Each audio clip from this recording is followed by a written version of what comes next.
So I never know what area I'm going to get excited about. It just happens. You see something, you don't like it, you think it should be better, you go into it. I don't care. There's one project I wish I could tell you about. It has nothing to do, well, as a number of them did, nothing to do with sound at all. I'll tell you.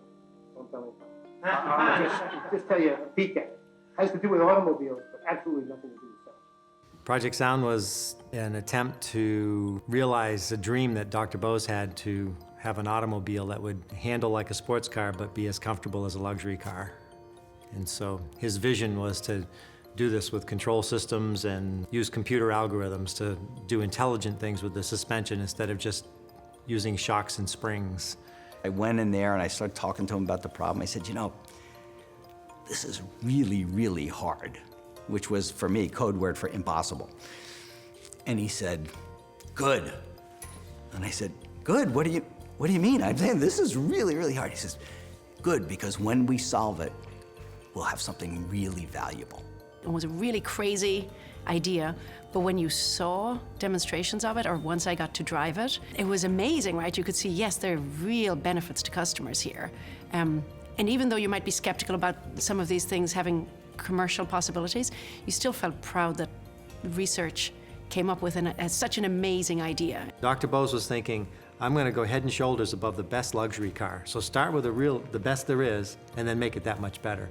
And I thought, why don't we also provide a really big benefit for people who are driving around in vehicles that have a terrible ride, like trucks. You can ask any truck driver. They've been on roads where they beat you up pretty good. You get out the end of the day, stretch out, hear your back just crack. What if we could downsize the technology to the point where we could just float the driver in a big commercial truck? There were a lot of steps along the way where we had to learn about the problem, the drivers. We had to be able to commercialize it in the way that is, make it small enough so it would fit, a lot of practical considerations. We had four drivers trial the prototype, and the feedback was over the top. I mean, they were just blown away. But one of these guys was an older gentleman who said that he could cancel his chiropractor appointments on the weekends because his back didn't bother him. We had people say they didn't have to spend a day on the couch recovering. They could play with the kids. I mean, this was a life-changing thing that we hadn't imagined. It's a nice, smooth ride, takes all the vibration out of the road. You don't get beat up like an air ride seat. I didn't take the beating that I did before and didn't feel like that I was whooped, you know, after a 10-hour stretch. And that was when the company said, you know, we really need to go ahead and invest in this because there's an experience that's really compelling.